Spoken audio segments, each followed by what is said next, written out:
안녕하세요. 오늘도 사연살롱을 찾아주셔서 감사합니다. 서울에 사는 30대 여성이에요. 언젠가 드라마를 보다가 그런 대사를 들은 적이 있어요. 인생은 속도가 아니라 방향이다. 그땐 그 말이 크게 와닿지 않았는데 요즘 들어 입가에 그 말이 맴도네요. 사실 그동안 저는 남들한테 뒤처지지 않으려고 부단히 노력하며 살았거든요. 남들보다 좋은 대학에 들어가서 먼저 이름이 있는 회사에 취직을 하고 남들이 부러워할 만한 조건의 신랑감을 만나 결혼해서 보란듯이 자식 잘 키우고 사는 것. 마치 이게 제 인생의 목표인 것처럼 살아왔으니까요. 그런데 막상 그렇게 살아보니 정작 제가 지치고 힘들 때 제 곁을 지켜주는 사람이 아무도 없다는 걸 알게 됐어요.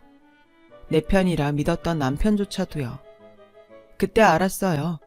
제가 살아온 방향이 잘못됐다는 걸요. 저는 한부모 가정에서 자랐어요. 엄마 아빠가 제가 2살 무렵 이혼을 하셨거든요. 그래서 저는 아빠 얼굴도 몰라요. 집에 아빠 사진이 한 장도 남아있지 않았으니까요. 어릴 땐 아빠 있는 친구들이 부럽기도 했지만 자라면서 아빠의 부재가 그리 크게 느껴지지 않더라고요. 그건 아마 아빠 몫까지 다 해주려고 노력했던 엄마 덕분인지도 모르겠어요. 저희 엄마는 보험 설계사였는데 사막에 떨어뜨려 놔도 그곳 사람들한테 운수 매투도 팔아치울 수 있을 정도로 소환 좋은 사람이었죠. 그런 엄마 덕에 저는 돈 걱정 없이 잘할 수 있었어요. 하지만 여자 혼자 힘으로 딸을 키우고 사는 게 어디 쉬운 일인가요? 가끔 보험 이모들한테 얘기를 들어보면 우리 엄마지만 정말 대단하단 생각밖에 안 들어요. 당장 밖에서 돈벌이를 하려면 아이를 보살펴줄 사람이 필요한데 엄마한테는 그럴 가족이 없었대요.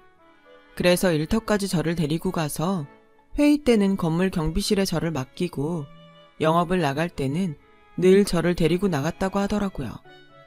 처음엔 그런 이유로 팀장한테 지적을 받곤 했지만 저희 모녀 사정을 잘 아는 보험 이모들이 도와주셔서 엄마가 영업을 뛸 때는 이모들이 돌아가며 저를 봐주셨다고 하더라고요. 저는 너무 어렸던 때라 솔직히 기억이 안 나요. 보험 이모들이 무용담 나누듯 들려주니까 그런 건가 보다 할 뿐이죠. 그렇게 어린 저를 데리고 보험 일을 하던 엄마는 제가 유치원에 갈 나이가 되고서야 조금은 마음 편히 일을 할 수 있었대요. 하지만 시간에 쫓기는 건 마찬가지였죠. 아침 일찍 유치원에 데려다 줬다가 퇴근길에 데리고 와야 했으니까요. 하지만 보험 일이라는 게 어디 직장인 스케줄처럼 일정한가요? 고객이 원하면 언제든 달려가야 하니 늘 엄마는 허겁지겁 달려와 저를 데리고 가기 일쑤였죠. 어린 시절 제 기억 속 엄마는 늘 바쁘게 뛰어다니는 모습뿐이에요. 그렇다 보니 진지하게 대화를 나눴던 적이 없었던 것 같아요. 아빠 얘기조차 들려주지 않았으니까요. 한 번은 엄마한테 내 아빠는 어떤 사람이었냐고 물었더니 나중에 내가 더 크면 그때 얘기해주겠다고만 할 뿐 더 이상 아무 말도 해주지 않았어요. 그래서 그리 좋게 헤어진 사이는 아닌가 보다 미루어 짐작만 할 뿐이었죠. 엄마는 짜투리 시간도 허투루 쓰지 않으려고 시간을 분 단위로 쪼개서 쓰며 살았어요. 물론 그 덕분에 저도 엄마를 닮아 시간을 쪼개 쓰고 종종거리며 뛰어다니는 게 버릇이 되었지만요. 그 덕에 부지런하고 성실하단 얘기를 듣고 살 정도로요. 그런 점에선 엄마한테 고마울 뿐이죠. 게다가 남들 못지않게 뒷바라지를 해준 덕분에 저는 보습학원에 국영수 과외까지 받을 수 있었거든요. 개천에서 용나는 시대는 지났다고 돈을 쓰는 만큼 성적은 나왔고 덕분에 이름 있는 대학에 들어갈 수 있었어요.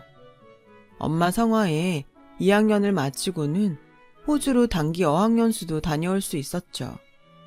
배울 수 있을 때 많이 배워. 그래야 나중에 네 아빠 만나도 엄마가 당당할 수 있지. 내 새끼 혼자서도 잘 키웠다고 말이야. 그러니까 넌 돈 걱정하지 말고 하고 싶은 거 먹고 싶은 거 뭐든 말만 해. 엄마가 다 해줄 테니까. 알았지 내 딸? 이런 엄마의 헌신 덕분에 저는 남들 못지않은 스펙도 쌓았고 덕분에 꽤 좋은 곳에 취업도 됐어요. 마치 인생이 제가 그려놓은 계획표대로 잘 진행되고 있는 것만 같았죠. 그런데 계획에 없던 인생의 오점이 생기고 만 거예요. 뭐? 임신? 이게 미쳤어. 입사한 지 얼마나 됐다고 벌써 임신을 하면 어쩌냔 말이야. 누구야? 너 임신시킨 놈이 누구냐고. 엄마는 당장이라도 달려갈 기세로 물었어요. 엄마 성격을 아는 저로서는 순순히 말해줄 수는 없었어요. 그도 그럴 것이 당시 남편과 저는 이제 막 사귀기 시작한 상태였거든요. 이런 말 하기 창피하지만 회식 때 진탕 취하는 바람에 둘 다 이성을 잃고 버린 일이라 남편이나 저나 임신 사실이 황당한 처지였어요. 게다가 신입사원이 입사하자마자 사수와 눈이 맞아 애까지 뱄으니 왜 안 그렇겠어요.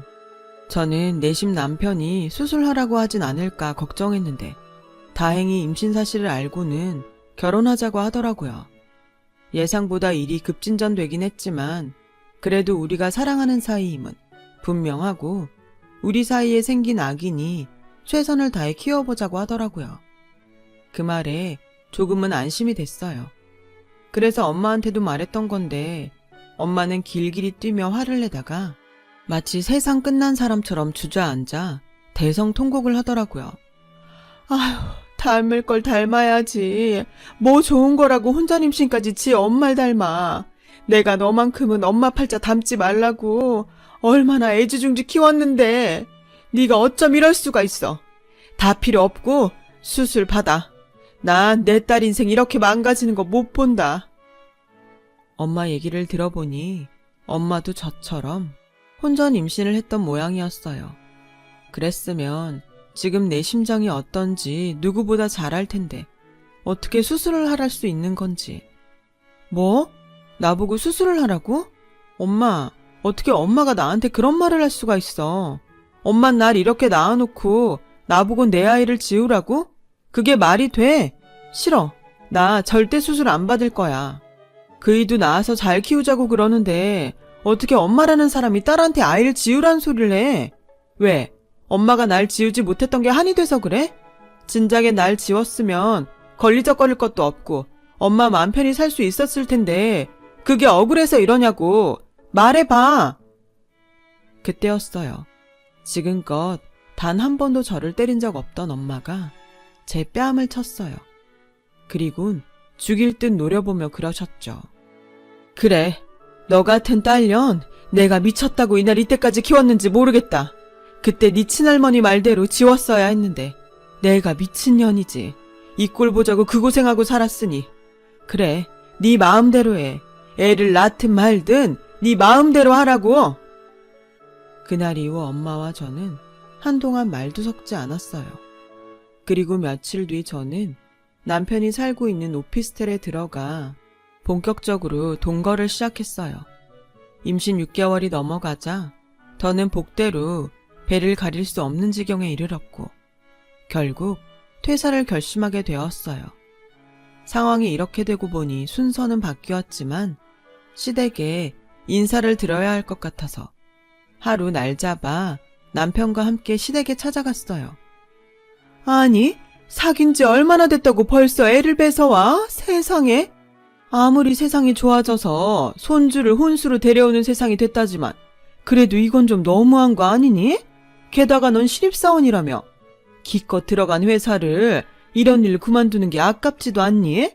게다가 애까지 나오면 우리 현수 혼자 벌어서 먹고 살겠단 거야? 너 너무 염치 없단 생각 안 드니? 애는 둘이 가졌는데 왜 돈은 내 아들 혼자 뼈 빠지게 벌어야 되니? 난 그런 결혼이라면 동의 못한다. 아무리 애비 없이 자라 배운 게 없다지만 그래도 이건 아니지. 그러니 퇴사 문제는 없던 걸로 해. 시어머니는 다른 건 몰라도 외벌이는 안 된다시며 퇴사를 만류하셨어요. 그러면서도 당장 시급 못 올려준다고 하시더라고요. 일단 출산부터 하고 식은 나중에 차차 올리자꾸나.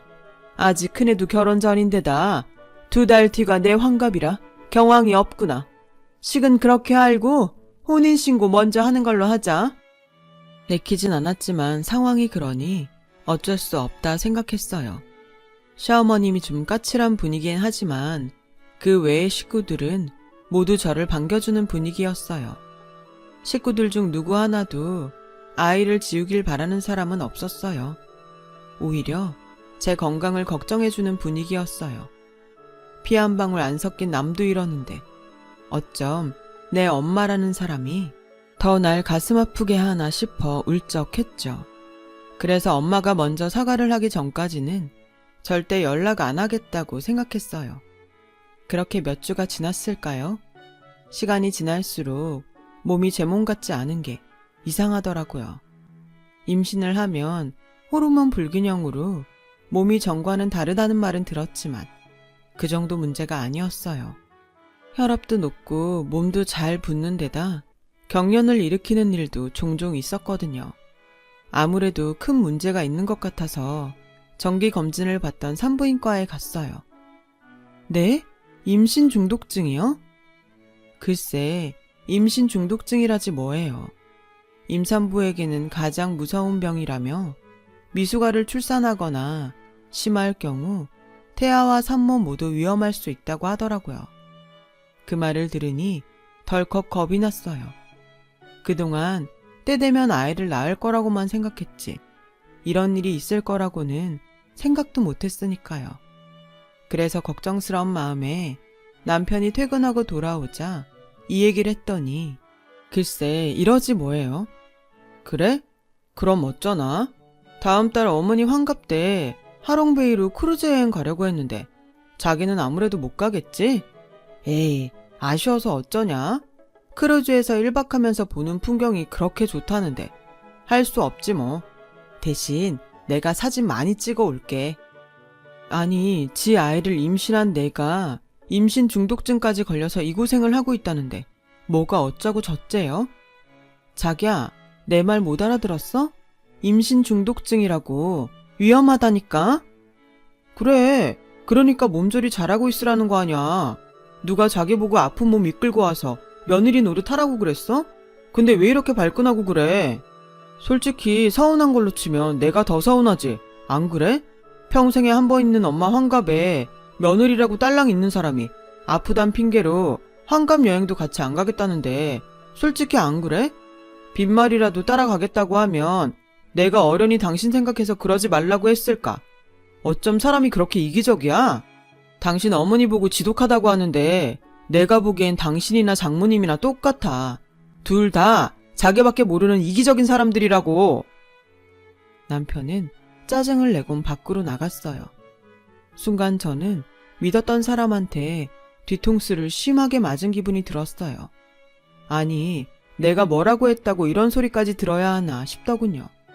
생각 같아선 당장 짐 싸들고 이 집에서 나가고 싶었지만 그럴 수는 없었어요. 당장 갈 곳도 없었으니까요. 엄마랑 그렇게 싸우고 나온 뒤 연락 한 번 안 하고 살다가 이제야 갈 곳 없다고 찾아가긴 미안했거든요. 그래서 꾹 참고 버티기로 했죠. 그런데 다음날 아침부터 시어머님이 집으로 찾아오셨더라고요. 전 제 몸 상태 때문에 오셨나 했는데 글쎄 어이없게도 여행 때문이더라고요. 얘, 정말 같이 못 가겠니? 원래 의사들은 환자들 겁주느라 별것 아닌 것도 심하게 말하곤 하는 법이야. 나도 애를 셋이나 낳았지만 아무 이상 없었어. 그러니 같이 가는 게 어떻겠니? 무슨 일 생기면 거기 병원 가도 되고. 너도 알다시피 우리 승철이 빼곤 영어 잘하는 애가 너뿐이잖니. 사람 수가 몇인데 승철이 하나로 되겠어? 당장 편의점에 물 하나 사러 가려고 해도 통역이 필요한데. 그러니까 네가 좀 힘들더라도 같이 가면 안 되겠니? 내가 보약도 한 제 지어줄게. 아무리 자기 자식 아니라지만 어쩜 이럴 수가 있대요. 고작 자기들 여행 편하게 하자고 임신 중독증에 걸려서 온몸이 퉁퉁 붓고 발작으로 정신까지 잃는 며느리를 생각도 안 하고 데리고 여행을 갈 생각을 하다니 정말 욕 나올 뻔했어요. 그래서 딱 잘라 거절을 했죠. 어머님, 그건 안 되겠어요. 제가 저 혼자 살자고 이러는 거 아니잖아요. 제가 조심 안 하면 저희 아기한테 문제가 생길 수 있어요. 어머님 손주한테 말이에요. 그런데도 어머님 편하게 여행하시자고 저 데리고 가시겠어요? 제 말에 시어머니는 기분이 상했는지 바로 돌아가 버리셨어요. 그리고 그날 밤 남편이 술에 잔뜩 취해 돌아왔더라고요. 자기야, 무슨 술을 이렇게 마셨어? 비틀거리는 남편 팔을 잡아주려는데 글쎄 남편이 제 손을 뿌리치지 뭐예요. 됐어. 내 몸에 손대지 마. 그리고는 비틀대며 기어이 자기 혼자 침대에 눕더라고요. 그리고 그날부터 남편은 제게 거리를 두기 시작했어요. 집도 회사도 버리고 나온 저로서는 남편의 행동에 정말 서운하더라고요. 남편은 마치 제가 정말 이기적인 인간이라서 내 한 몸 건사하자고 다른 가족들한테 못할 짓을 하는 것처럼 행동하더라고요. 그렇게 남보다 못한 사이로 지내며 몇 주가 지났어요. 아침에 눈 떠보니 남편이 없더라고요. 이른 시간에 어딜 갔나 싶어 전화를 해봤더니 안 받더군요. 아직도 꽁해서 그런가 생각했어요. 그런데 몇 주 동안 신경을 많이 써서 그런가 두통이 전보다 심하고 눈앞이 침침하더라고요. 거기다 배눌림 증상도 심하고 호흡도 힘든 데다 다리 사이로 뜨거운 액체가 흘러내린다는 느낌까지 나더라고요. 순간 겁이 덜컥 났어요. 이러다 정말 어떻게 될 것 같아서 남편한테 전화를 했는데 받지 않더군요. 하는 수 없이 엄마한테 전화를 했어요. 소화기 너머로 엄마 목소리가 들리자 울음부터 터지더라고요. 제 울음소리에 엄마는 무슨 일이냐며 당장 달려갈 테니 어딘지 말하라고 소리쳤어요. 그렇게 엄마가 달려와준 덕분에 전 병원에 입원할 수 있었어요. 정신이 들어보니 엄마가 제 손을 꼭 잡고는 눈물을 흘리고 있더군요. 제가 혹시 무슨 일 있냐고 물었더니 엄마가 제 손을 어루만져 주시며 유산이 됐다고 전해주셨어요.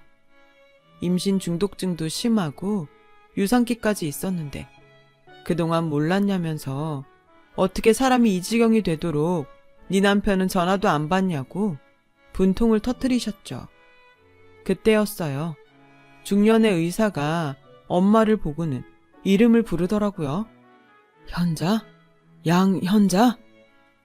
엄마는 자신의 이름을 부르는 의사를 보고는 놀라서 어쩔 줄 몰라 했어요. 의사는 침상으로 다가와 제 이름표를 확인하고서는 눈시울이 붉어졌어요. 그리곤 차트를 펼쳐들고 제 상태를 확인하더군요. 그리고는 말을 잇지 못했어요. 그저 눈물이 그렁한 눈으로 절 바라볼 뿐이었죠. 그 표정만으로 이 사람이 누구인지 알 것 같았어요. 바로 제 친부였던 거예요. 의사는 엄마와 함께 병실을 나갔어요. 그리고 한참 뒤에야 엄마가 병실로 돌아오셨어요. 그리고는 아까 그 사람이 제 친부라는 사실과 그동안 왜 비밀로 했는지 얘기를 해주셨어요. 엄마랑 아빠는 과는 달랐지만 대학교 CC였다고 했어요. 어린 나이에 임신을 하는 바람에 결혼까지 했지만 당시 의대생이던 아빠를 앞세워 아들 장사를 하려던 친할머니 때문에 결국 이혼을 하게 되었다고 했어요. 친정도 없는 나한테 비빌 언덕이 뭐가 있었겠니? 네 할머니가 아빠를 선자리에 끌고 다니는 걸 알면서도 1년을 버티다가 결국 널 데리고 나온 거지.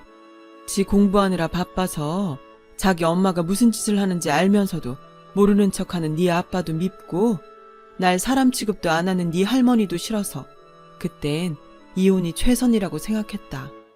아빠는 친할머니 닭달에 결국 엄마와 이혼을 하고 얼마 뒤 부잣집 딸과 재혼했지만 아이를 가지지 못했다고 하더라고요.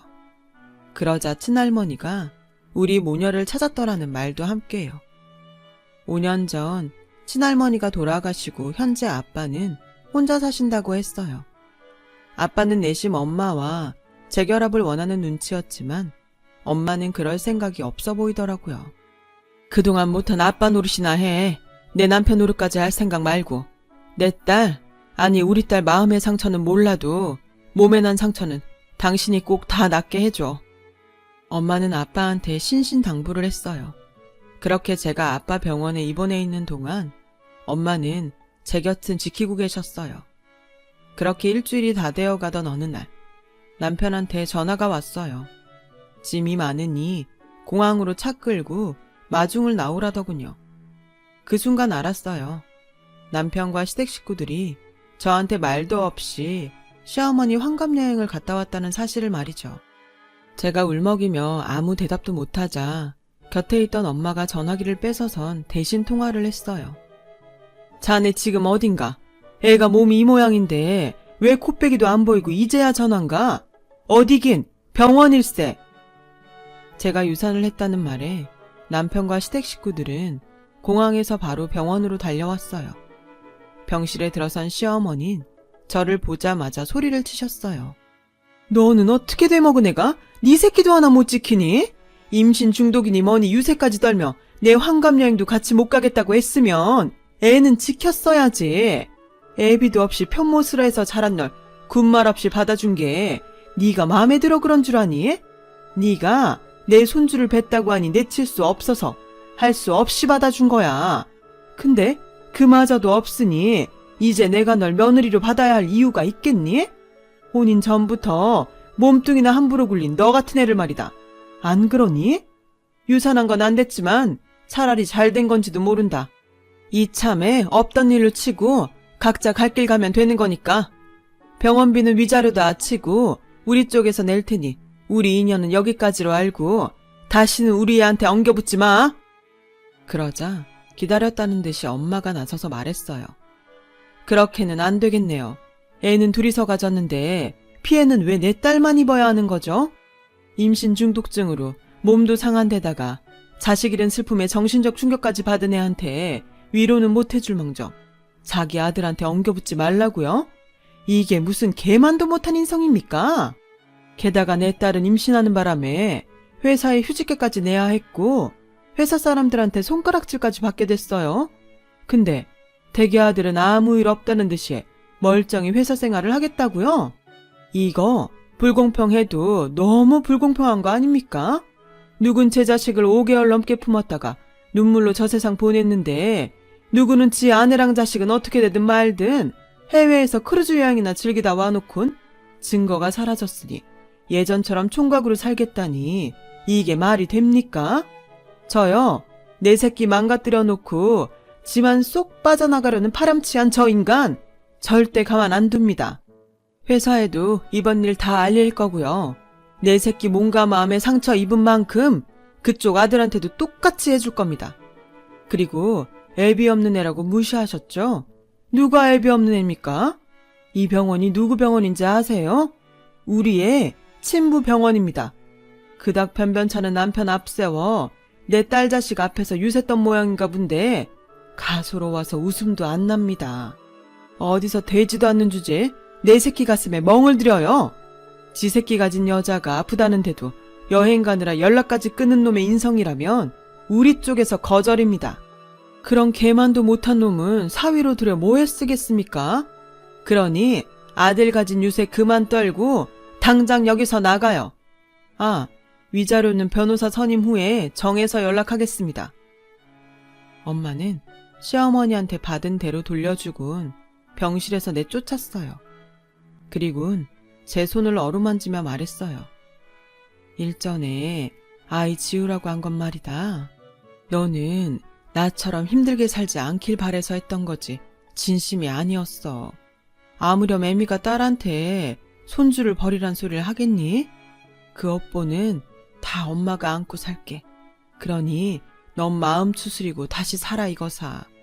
네가 누구 딸이니? 이 오뚜기 양현자 딸이잖아. 살다 보면 또 사라진다. 그러니 이 엄마를 봐서라도 일어나. 그깟 회사 때려치우고 휑하니 마음 가는 대로 여행이라도 다녀오든가. 네가 원하는 거라면 이 엄마가 다 해줄 테니까. 알았지? 아니, 나 회사 안 그만둬. 엄마 말대로 나 양현자 딸이야. 내가 뭐가 무서워서 힘들게 들어간 회사를 나와. 그 인간이 먼저 제 발로 나가면 몰라도 나 다시 해볼 거야. 이번엔 실수하지 않도록 제대로 해볼 거라고. 그러니까 엄마도 내 걱정 그만해. 얼마 뒤 저는 퇴원을 했고 다시 회사로 돌아갔어요. 그러자 하루는 남편이 절 부르더군요. 저 때문에 자기 입장이 곤란하니 제발 회사를 나가달라고요. 미쳤니? 니깟 인간 편하라고 내가 회사를 그만두게? 웃기는 소리 하지 말고 앞으로도 넌 내 옆에서 마음 불편하게 회사 생활해. 그게 너한테 내리는 벌이니까. 그 정도도 못 버티겠다면 별 수 있니? 네 발로 나가는 수밖에. 최소한의 양심도 없는 놈아. 한 번만 더 나보고 그만둬라 말아 떠들면 그땐 평생 쫓아다니면서 괴롭혀줄 테니까 알아서 해. 결국 남편은 얼마 뒤 퇴사를 했어요. 남편이 회사를 나가자 우리 둘 사이 소문도 잦아들기 시작했죠. 결국 끝까지 버틴 자가 이긴다는 말이 정설이 됐지 뭐예요. 게다가 엄마가 선임해준 변호사를 통해 시댁과 소송도 벌이고 있어요. 그런다고 마음의 상처가 사라지진 않겠지만 적어도 상처를 낸 사람은 어떤 식으로든 대가를 치러야 한다고 믿기 때문에 끝까지 가보려고요. 저를 세상에 태어나게 해주신 엄마 이름 아깝지 않게 이 양현자 딸 더 당당히 열심히 살아보렵니다. 엄마, 진심으로 존경하고 사랑해요. 지금까지 제 사연을 들어주셔서 감사드리고요. 여러분의 인생에 행복한 일이 가득하길 빌어요. 여러분, 사연 댓글에 응원과 현명한 조언 부탁드려요. 좋아요와 구독은 저에게 큰 힘이 됩니다. 오늘도 좋은 일 가득하세요.